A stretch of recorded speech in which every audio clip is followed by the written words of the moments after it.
There's so many rules in 40K, hundreds of events, and constant updates. Skip the learning curve of Warhammer and join the pros. Art of War is led by multiple world champions with decades of success. We teach clinics, stream games, and inspire you to succeed at your favorite hobby. Join our global community of gamers just like you.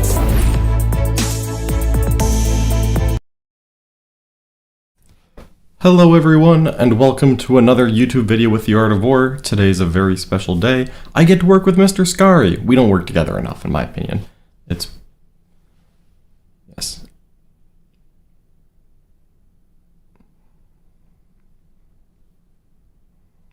Yeah, I actually, it's because you keep raiding my planets. Specifically, it's the real space raid, Scary. That's what keeps our love apart. But we're here to have a good time. Yeah.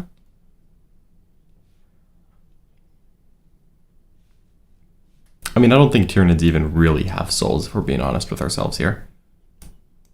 Ooh, flesh. Yeah, you definitely get some of that. Alright. Welcome, everyone. Good to see everyone in the chat. Ooh, I'm getting some comments saying that there's no sound from Scary. That is, that's probably on my end, not yours. Let me check on that real quick.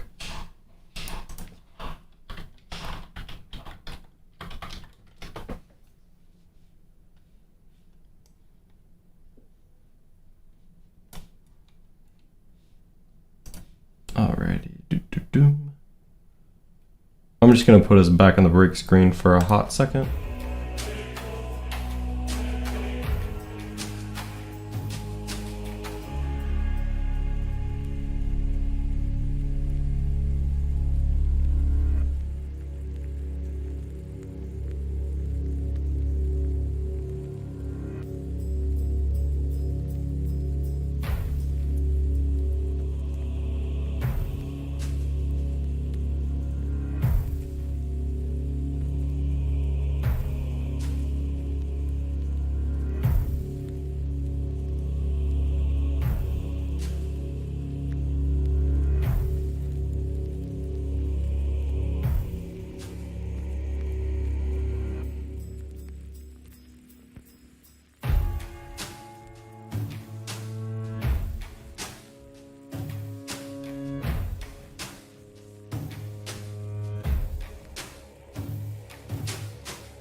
And we are back. Welcome everyone. Thank you for your patience. I am back. I have Mr. Scary with me. Scary, please talk for a moment to make sure that everyone can hear you because we might have fixed this. Hopefully they can hear the wonderful, soothing voice of a Mexican, Canadian, British person that's just hanging out in the dark city, at the top of the spire over here. I find them pretty soothing. What do we got? All right, everyone. I could start a whole book series, soothing chats with Archon Scary. The way I tortured him was soothing to the ears. I'd actually pay for you to read me my 40K audiobooks. I like the lore. Do it. But fantastic. Anyway, we got lots to talk about. We do, and we missed some time. SoCal happened this weekend. We've got Logan. Congratulations on the win with Orcs in the chat right now. So it's really exciting. Make sure you give him props for going all the way 9 rounds over 3 days. Holy moly! I want to ask Logan how many turns he played this weekend. That's my number one question. Is Logan, if you're in that chat, tell me how many turns you played, because, and you know what, we'll count Sean's as 1 turn, even though we didn't quite finish turn 1 there. I know. We have to talk about that. But holy moly, what a finish! With almost 1,000 people watching the streams. It's 600 people or something watching the stream. One of the craziest finales I've ever seen to a major. Yeah, no kidding. Anyway, it was crazy. But Logan says I should have been counting how many turns he played. But of course, if you didn't catch there was Adam kind of did a breakdown on Thursday in the Thursday show where they went over fact breakdowns and stuff. There's lots of stats on 40K Stats Center. You can go check all that stuff out, BCP. But what are we going to be breaking down today, John? What is the juicy bits? So the juicy bits is I kind of want to talk about what came, I don't want to say out of the blue, but what came out on top. And I also want to talk about some things that were missing that I actually, I'm actually curious to talk to you about. The stream cut out, they said. What? I didn't even touch anything. I know. Oh, that's not what I want. We're good on OBS. Is it YouTube being weird? Stream's still running. Okay, perfect. Okay, well, if the stream is fine. Why do you make me... Why, Marky, why did you make us freak out like that? And Nick. He's tricking us. All right, well, as long as they can hear us, we will keep talking. All right, hopefully everyone's... hit refresh if you can't hear us. But if you can hear me say that, you don't need to hit refresh. So we had our top 8. Most people like to focus on the top 8. You had your usual suspects, the Dark Eldar, the Adamec, the Orcs. How many Dark Eldar were there? There were 3. Okay. So 3 out of 8. Those 3 Dark Eldar did notably all win their first games, but there were some good... There was a couple up-and-comers in there. There was a Chaos army in the top 8, which is something we have not seen in a while. Demons with Be'lakor. I was actually super excited to see that army started off 6-0, because I don't think Chaos has been getting a lot of respect on the competitive front recently. That was Scott LaFontaine with his Chaos Demons. Be'lakor, Lord of Change, a Poxbringer, 9 Nurglings and 3 squads, 2 single Beasts of Nurgle. Then he has a Slanesh detachment with 3 Keepers, right? Very fast, very aggressive. 30 Demonettes and 3 squads and 2 Fiends. It's a very simple sort of keeper rush list almost, with the support of Be'lakor and of course the very annoying and hard to kill Lord of Change. So I'm not surprised he went, made that top cut, because it is a list that can catch a lot of people off, especially with those keepers just getting in your face so fast, right? Absolutely. And he took down some good opponents too. He took down Marshall Peterson, whose Necrons had been on a tear recently. As well, he went through Tyler Bartell, who was given the last hurrah with the forces of the Hive Mind. So I was very interested to see Chaos get up to the top 8. And I'm kind of hoping that this means we may see more of the big Monster Mash archetype. I love Monster Mash.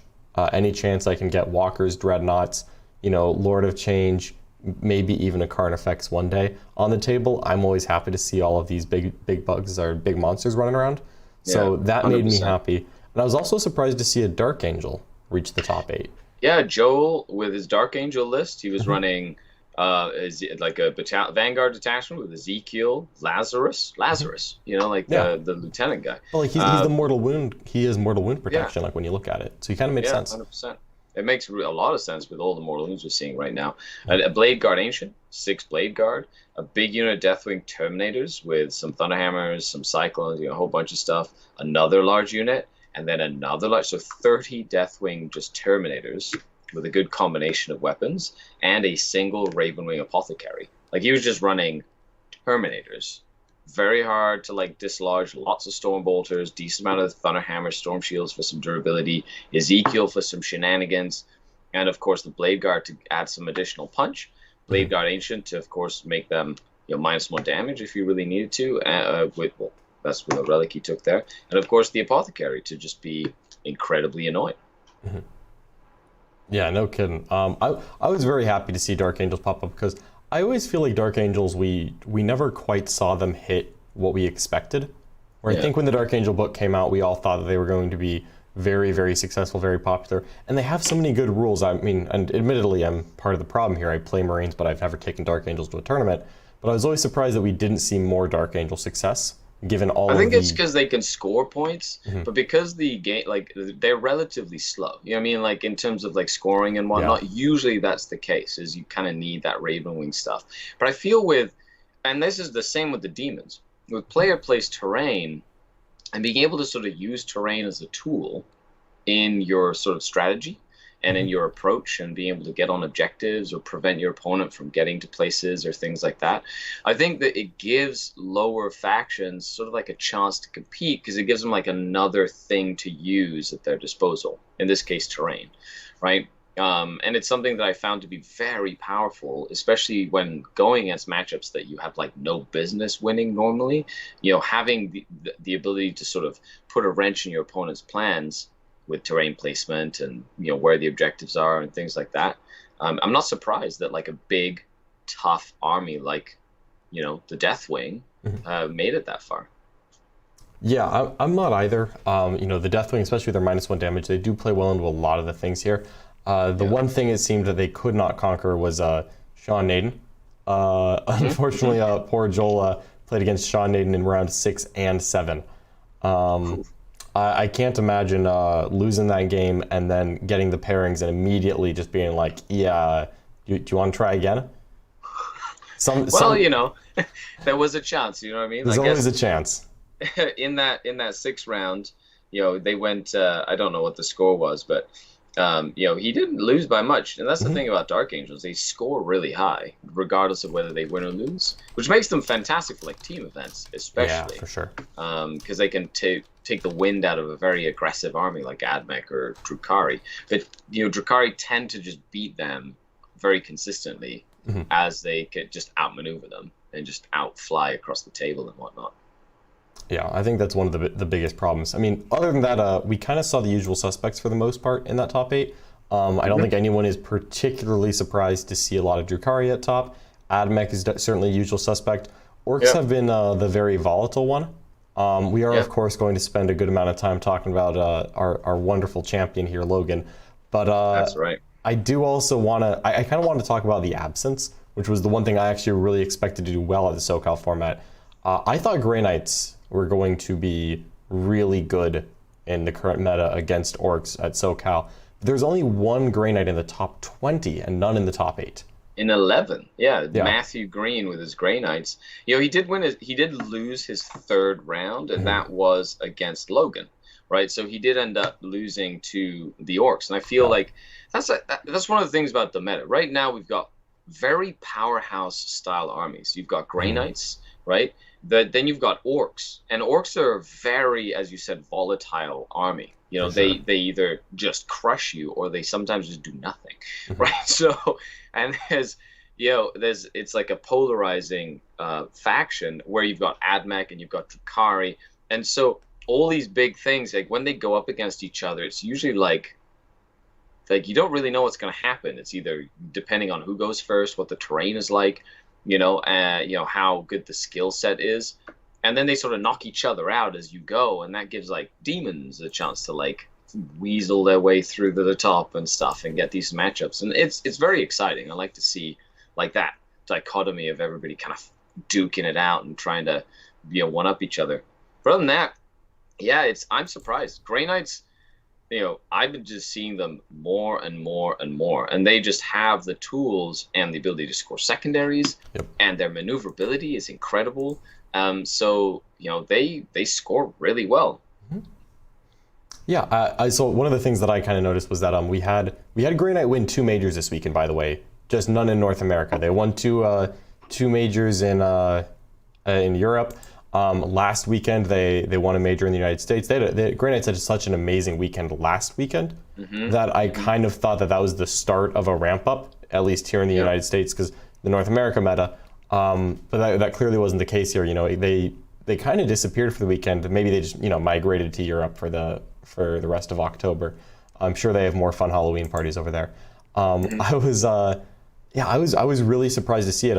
And the best Grey Knight showing there, Logan went right through them and handed him a pretty low scoring loss. So that kind of speaks to me that it was another game that was decided relatively quickly. Would be my guess 100%. And he did have the 5 Dread Knights. Like Matthew was going for 5 Dread Knights, which I think personally, and that's on another topic we can talk on a clinic or something. I think 4 is the magic number because you have more tools to do other stuff.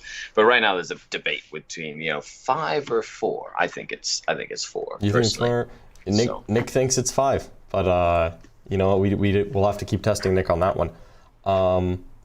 Some of the people in the chat are saying that there's a lot of Grey Knight mirrors at SoCal. Maybe they kind of knocked themselves out. That's always a weird one. Sometimes you get the Grey Knight mirror, sometimes you get the dreaded Drakari, Orc mirror. Admech, Orc mirrors, all those mirrors just go it's gonna come down to a very tightly woven game that can basically go awry very, very quickly. Yeah. Was it 4 that Matt says? Avocados? Was it 4? I thought I saw 5. I can Oh no, take a look. sorry, Brotherhood Chaplain. You're right. He ran 4. 4 on the Brotherhood Chaplain. Okay. Yeah, thank you for noting that. I saw Brotherhood Chaplain and I read Brotherhood Chaplain. Another Grandmaster. I mean, it's basically the same thing if you think about it. 4. There you go. And he scored higher than everybody else. Point and case. Yeah. Other than that, though, I mean, I think that the meta at SoCal, other than the Grey Knight, really the Grey Knight, I guess, outlier of them not making the top 8, I feel like it was really indicative, where I think that Orcs clearly have the punching power to go all the way to the top. The big thing is that it's hard to get the consistency, so I wasn't surprised to see less Orcs than the other top factions in the top 8. You see multiple Drakari, multiple Admech. That's kind of expected, but there's a lot of 5-1 Orcs that didn't quite make it to the top 8. Well, talk about 5-1, like up to the 18. So 18 players before like the including the top 8, but like the 10 players after the top 8, you've got, and they lost like 1 game. So you've got Tyler Bortel, who was playing Forces of the Hive Mind, went 5 rounds, finally losing his final round. Then we had Deathwatch, right, losing 1 round earlier in the event. Then we had Brandon Grant, losing his 4th game, but going 5-1 as well. Jake Nelson with Cult Mech, Mechanicus. Then an Empress Children with Arthur, who lost his 1st game, but then ended up going 5 wins. Colin McDade, who lost his final round as well. Adam Baker lost his 2nd round. He was playing Knights, but he went 5-1. Hats off to that, man. What a champion. Yeah, then we had Matthew Green, who we just talked about. Then we had Adrian, who lost his 2nd game, went 5-1 with Freebooters. And then Brian Pullen, who was also playing Skitari, and he lost his 2nd game as well, but went 5-1 too. Of course, the later the loss comes, it means that you kind of play tougher and tougher opponents, which means like Colin McDade's Orcs and Tyler Bortel's Forces of the High Mind, like they were in the running to like go into that top 8. They just missed the cut barely. Yeah, I know Tyler ended up playing against Scott's Chaos round 6, and a lot of big monsters on that battlefield, but it looks like Chaos got the nod there, and they were able to make it into the top 8. Yeah, like as far as what this meta means, I mean, I think we've kind of seen some of the same factions go, on and on and on. Like they've been getting a lot of top 8s. It's no secret at this point that Drakari and Admech are very strong armies. What I'm kind of more interested in is comparing SoCal to other events where we had so this was actually an interesting thing where we kind of have our top 4 right now for armies. I was looking through the results. all 4 of the armies that we would consider a top 4 won at least 2 multi-day events this weekend. Drukhari, Admech, Orcs, and Grey Knights all got at least 2 GT level events this weekend. And really cementing that top 4, in my mind, at this point, I don't think there's much of an argument. I'm kind of more looking at the armies that are poking in between them, where we saw, Harlequins, and we even saw some Craft World. We see Thousand Suns popping up. I'm really hoping that with Warzone Octarius that Tyranids or Guard can make a splash. I think Tyranids will. I'm hoping, though, that... For sure, Tyranids. I think 100% we're going to see, die-hard Tyranids / Forces of the Hive Mind players take the Octaris, supplement rules and really tweak them into their list. It makes Hive Guard incredibly good. But you combine that with some Gene Stealer Cult for blips to stop, the planes from getting into your face. And then as more terrain is player placed, it allows you to sort of really make sure that you can't get angles on stuff. And I think that they could, in a couple of weeks, truly we'll see in 3 weeks if it has an impact, right? For sure, yeah, because we're not going to see it yet, unfortunately. The book just came out on Saturday, so it wasn't allowed at SoCal. Tyler did that very impressive performance with Forces with the old Tyranid rules. I'm sure with Octarius he's going to be a monster. Same really as people like Alex McDougall, right? Yep. Who's been playing, Forces of the Hive Mind forever, like Dustin Henschel. They're gonna take those rules and it's just gonna give them that tweak that they need just to do enough damage to make an impact and kind of switch some of those close losses into wins. Yeah. I was also excited to see Eldari come into first place at event. We talked about the big 4, but there were 2 events won by armies besides that, which was Eldari took down a Goonhammer Open, and then Thousand Suns took down a GT as well. I'm trying to remember the name of it. It was Kagabash. Also, at the Stutter Snotling this weekend, we had a Harlequin Eldari mix that went undefeated, went 6-0 at the event this weekend here. Yeah. Yeah, and I think the Eldari that one was it was a mix of was it pure Craft Worlds or was there no there's Craft Worlds and Harlequins. Okay. So are you talking I was talking Mike Porter at the Goonhammer Open. Goonhammer, well, Mike Porter, first of all, is a fantastic player, just all around. But yeah, it's interesting to see how they still have teeth, it's just it takes a little bit of magic and a little bit of skill to make it to the end there, a little bit of luck. We are playing a dice game after all, of course. And it's cool to see that there's little rays of hope for some of these factions. Yeah, I like seeing the 6-0s, especially I love seeing the 8th edition codexes come out in style. So seeing the Craft World Harlequin actually, I know I'm not much of an elf lover usually, but this time I got to give them applause here. I know, Scary, but still I got to give hats off to anyone who's making an 8th edition codex work like that. I'm also kind of hoping that the Thousand Suns sneak more and more into the meta, just that we have another army at the top. Because at this point, I don't think we're seeing any of the top 4 come down until GW addresses it. So now I just want to see more people sneak up there so that we've got more of a spread, more things to think about, more things to build for. Oh yeah, 100%.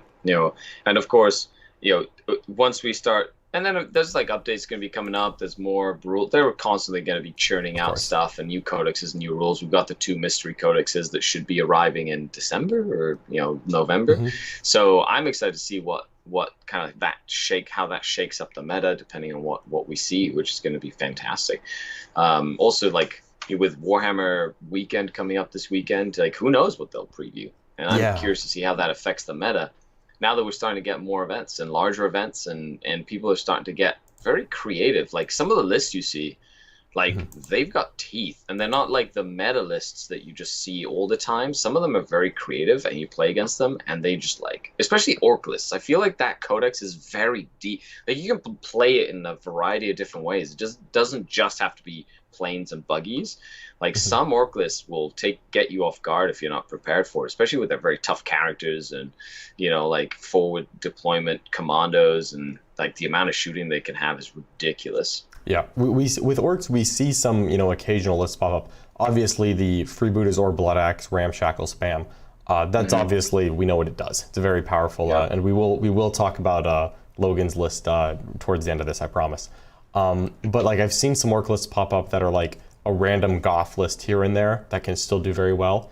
I think a week or 2 ago, Lucas Troller in the Northwest, the Pacific Northwest of the United States, to be clear, pulled off a 5-0 with a non-buggy dominant, more melee-focused orc list.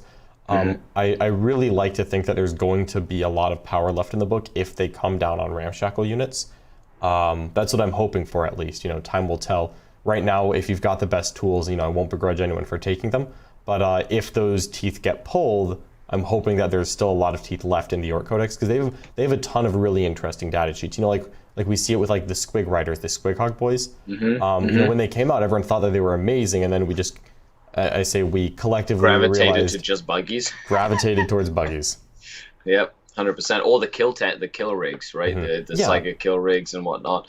Of course, Thousand Suns, Grey Knights have sort of like come out and having a Psyker in your list, if you're just taking one, is a bit of a detriment against those factions. You can't take a Pour the Witch and whatnot. Even though there have been some lists that I see leveraging the 3 kill tanks or whatever, with the super auto hit last cannons and whatnot.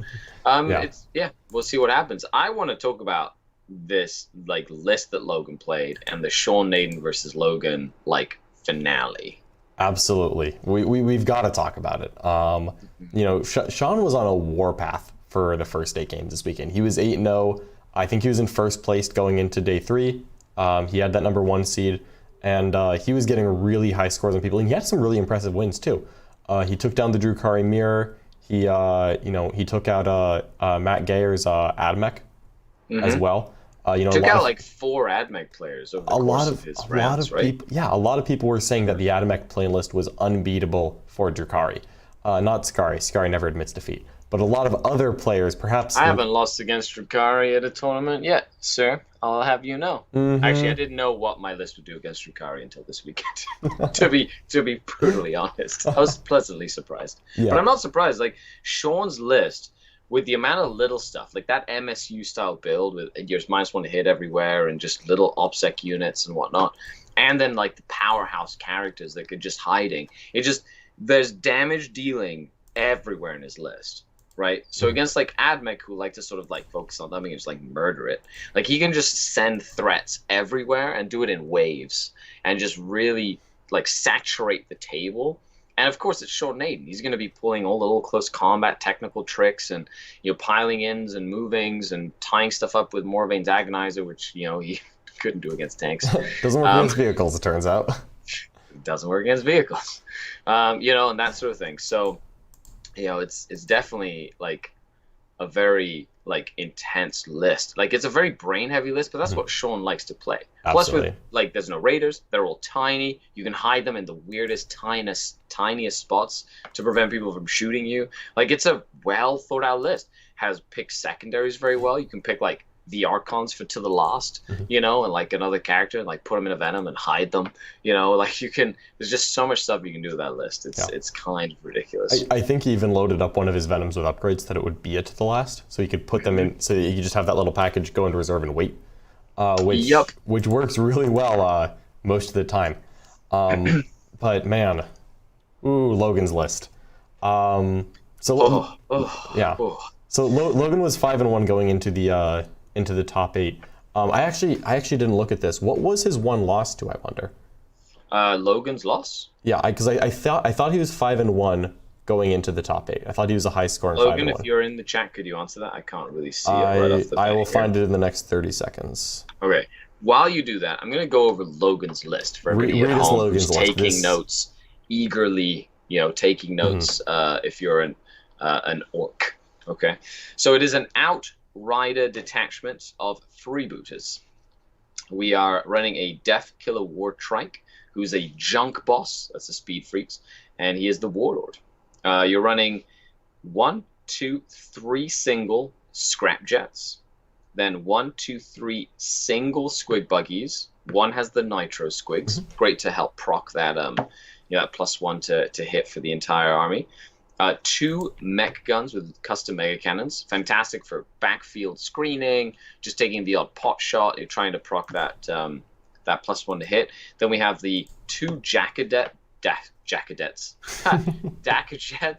with double additional super shooters. Logan lost to Matt's Admech. Yep. Yeah, it looks like it was Matt Estrada. Okay, perfect. Then we had a big mech in mega armor with another outrider detachment. So here we're looking at 2 outriders. So he's just down 6 CP just for detachments. We're running big mech in mega armor with the crushing armor and a custom force field and the custom mega blaster. We have 1 booster blaster with the custom booster blasters. 2 shock jump dragsters, which are fantastic for scoring secondaries, and they just teleport places, and they're annoying as all hell. Then we have 3 warbikers, 3 more warbikers, 3 more warbikers, which, as a Dark Eldar player, warbikers terrify me. They're like the most dangerous thing in that list for me. It's so many third dice. mech gun, a 3rd Daka jet, and then a single Wasbomb blaster jet with the mega blasters and the force field and the couple of super shooters. So he's going all out, 230 point blaster jet, 3 Daka jets, and then like a plethora of buggies, but they're all singles, so that you just like flood the table with buggies. And then the bikes to like just be annoying, get secondaries and like tie stuff up, and a couple of cannons to zone out the backfield where you get really aggressive. It's a well thought out list. Yeah. And it's like doesn't look like a lot because a lot of single things, but the whole point is to concentrate all that strength on like individual parts, and then like have great target priority, and like activation sequence is going to be very important. And I think you master that with a little bit of luck, and you're just like just crushing people with this list, as evidenced by our final game that lasted an hour. Yeah, or less and Logan went through a lot of Drukhari players on his way to the top. So yeah, his one loss was to Matastrada's Admech. I think that the Admech matchup here is just a little bit swingy. Like we've seen this in the past where Orcs absolutely can beat Admech. I don't think it's at all like a hard counter. It's just that the game's going to get decided relatively quickly by what dies first on each side, and what a couple dice rolls here and there do.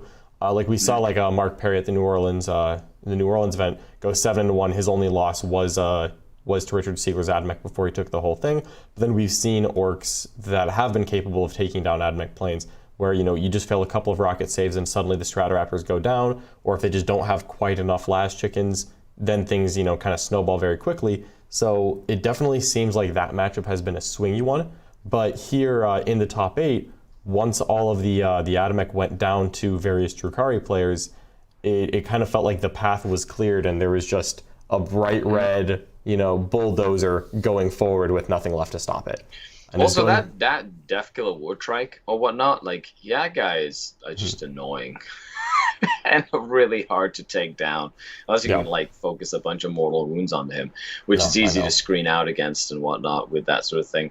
Now, but congrats, Logan, well done. You went against like the top of the top in the field. You must be quite tired after that full like event.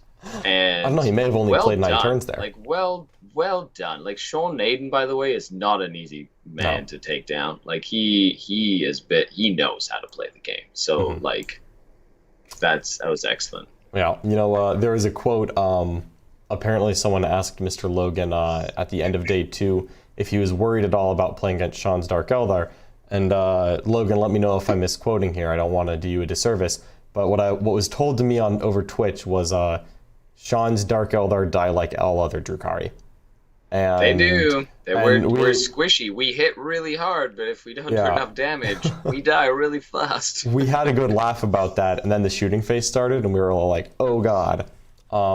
As far as final games go, that, because we've kind of seen this in the past where at the London GT, the finals game was over in 1 turn. And I think this was somehow more brutal. Yep. Because I think that so the London GT game, you looked at it, and I think the 2 top-end players that were there playing like their 7th game of 2 days looked at the table and like, I don't think I can win from this board state. And some people on the all-knowing Reddit gave Alex a little bit of flack for that, saying that he should have kept fighting. He had a decent chunk of his army left. Admittedly, not the chunk that was able to deal with the planes, so I don't blame him there. But I think this game, everyone just looked at him and was like, I would have done the same thing. Because there was nothing left for Sean. I know he went for a cheeky rat play early on, and it kind of failed to materialize when a witch But he failed 2 no escapes, and it left a lot of things in front of the Orc army. Yeah, well, and that's the thing with the no escape rule. Like, it's money when it happens, and that's the thing about the small squads. You don't really have the shard nets, which really make it a lot more reliable. But like, either the no escapes really work for you, or they just don't. And if you do too much to like, or you invest too much in that single roll, like Sean was like just really hoping that would happen, and then he loses 6 venoms and everything inside. He only has 9 venoms or whatnot. You know, like he didn't really have an army left after that. Yeah, that one was kind of shocking. You know, we've seen orcs do well. We've seen orcs win events. This was by far the biggest. Obviously, this is by far the biggest event that I think orcs have won since their codex came out. In how long? No, this is the biggest event that orcs have won in like years. Yeah, like as in like a super major. This was not just like just a regular major. This was a super major. Yeah, I'm trying to think, like, right? even the 8th edition orc codex, which has certainly had some popularity. It won some majors. Like, I know it won Renegade. I can't think of it ever winning a 3 of orcs winning a 3 event. I remember in a someone long called time. Nick taking orcs to a big event and losing out. He did. I think he lost to some Eldar, as a matter of fact. Yeah. I'm just gonna rib Nick about that the entire time. As you should. He deserves it. Yeah, it is. That's like a real. That first of all, that's a real accomplishment. Second, this is kind of like the wake-up call, I think, for everyone, where a lot of people were aware orcs be good, but we've seen the inconsistency of orcs, where, you know, sometimes orcs kill everything, sometimes they go second, they lose everything. This was the first time that the orcs had that consistency throughout the tournament, took it the full distance, got the win, you know, and publicly on stream beat a lot of really, really good opponents, a lot of really good lists, took them all down, and in record time too. You know, the damage output that we saw on display from orcs was frightening, to say the least. Well, I will say, you know, like, there's been a lot of discourse and debate going around the community just in general about the like power of like planes specifically, and like the interactivity that you have on the table, and like how strong they are. You know, so over time we'll see how much of an impact this has. We've definitely seen that, like, I feel like Logan style orc list, which is lots of small units of buggies, is a lot more powerful than the large blocks of buggies, which we had seen kind of like you know, be popular for the last couple of months. And I think complementing it with those planes, which are incredibly good for the cost, right? I think is a testament to just how you can find stuff that's really good and just apply it. And now we're seeing that it has merit in the current meta. And I think that is very important as well. Yeah, absolutely. The current meta, you know, you still have the almost dominant Drukhari, who I think still have the highest win rate across the board. And, you know, and let's not still have the highest win rate. You know, it doesn't matter. Like, you're just like a 68% win rate or whatever it is. Like, that's too high. You know what I mean? Like, armies should be balanced, and that's for a topic for a different discussion. But I mean, yes, there should be more of an internal balance. Like, there's a huge disparity between, you know, an army that's like 6% of the meta, Drukhari, or 10% of the meta. That's like a relatively small part of the meta, having 68% win rate or whatever. Yeah. That's it. Like, the disparity there is huge. And no, I'm not arguing that disparity. Yeah, I'm saying, but not to take anything away from Logan. Like, you had to go through a shark tank. Absolutely. To get to the top, and you played one game at a time, and you played your game, and you played with your faction. And the people who are going to the event, playing at that level, playing against you, they know what they're going up against. They're not naive to the meta, if that makes sense. Yeah. So even though we can all chirp about, you know, it not being fun or it being unbalanced, like, you're going to an event expecting to play against the meta, if that makes sense. Right? Yeah, and so 100%. you can't, you know, you just play the game that is the game that we play, you know, without, you know, if you go to a big event like that, what else are you going to do? And so all the power to you, Logan. Fantastic orc list. Well done. That's a 9-round slobber knocker. And, you know, can't wait to see what else you do with your 40K career or name. I'm really looking forward to it. You know, hopefully Logan will continue to ride the wave of success here, keep the speed wog going. And you know what? I don't know if Logan always plays orcs. I don't know if this is a new thing for him, because frankly, I didn't know Logan. But we'll see if orcs get addressed. Maybe Logan will also be the man to find the next thing in that orc codex, because I think you're right. I think there is a lot of different data sheets in there that aren't being used to their full potential because, well, there is an obvious answer right there, but there's a lot more to be found. So 100%. I'd love to see it. And yeah, I think, you know, the other thing you said, I kind of want to harp on it a little more and just echo you. Yeah, absolutely. You know, we see these high win rate armies at the top, but once they're both there, it's high win rate army versus high win rate army. The player still matters a lot, and to get that kind of a dominating win over one of the most successful players that we've seen in the U.S. in a while, I know Sean Naden, who's I expect is going to be like over a decade. Oh, you know what I mean? Like, it's Sean freaking Naden. Like, he knows what he's doing. Yeah, he's 3 in the ITC and is probably about to be 2. I think that second place at SoCal is going to bump him up a little bit on the ranks there. Yeah, incredibly impressive showing from the Orcs. So for everyone else, I'm wondering if this is going to be a wake-up call, because we've seen, it seems like, you know, we've got our big 4, but it seems like at different events, there's always one of the big 4 in a different region that's just kind of lacking. Like we saw it for a while where Admech were like winning LGT and winning New Orleans and Orlando, but they weren't everywhere else. And then we see it at SoCal where, you know, we've got your Admech Drukhari Orcs, but no Grey Knights. But then there were some other events this weekend where I didn't see an Orc in the top 10. And then there was another event where Orcs were the undefeated first and second. And it still seems like we've got this, you know, this regional meta where not all 4 of the big 4, as I've been calling them today, are all in the same place at once. And that's kind of like interesting to think of, like, why is my wonder. Like, I guess maybe no one in a particular region, country, or state or whatever has decided to buy all the Orcs, and maybe no one wanted to buy Stratoraptors in, you know, in a certain area. And that's kind of weird, and I can't figure out why that is, honestly. Yeah, well, you know, a lot of the times it's either hobby lag, or it's you know, what you expect to play or whatever, or it's like your interests or whatnot. You know, some people are just diehard, like one faction, and sometimes it takes a little bit of time for people to figure out the right combination of units for the current meta. You know what I mean? And so, like, we've seen orcs kind of, like, you've seen some planes and you've seen some buggies, and they've, like, the orcs haven't really found like that, like, mix of units that's like optimal. Like, you know, like what the optimal units are, but like the right mix has always been something of a, like, at least until, you know, now we're starting to see more common denominators, which I think really helps with list building. Yeah. Of course, if you're an orc player and you want to, you know, play meta stuff, I always recommend anyone take a top winning list and, like, base your list off of that list. Make it your own. That's the key. Is you have to make it your own for it to really work. But you can always use it as a framework to take, like, a list that does well, and then, like, morph it into something that you can use. Yeah, absolutely. Yeah, I think that Logan's list here is probably the best balance of the various orc things, because we've seen orc shooty lists before. You know, we saw it start kind of with 18 buggies, Manichima destroying people. Then we saw it kind of come over here. People started mixing in like 2 Wazbomb Blastojets. I think he's hit the right balance.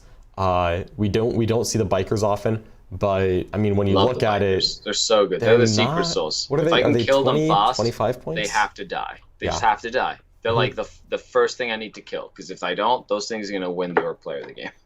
Yeah, no, you are not wrong there. Not wrong there.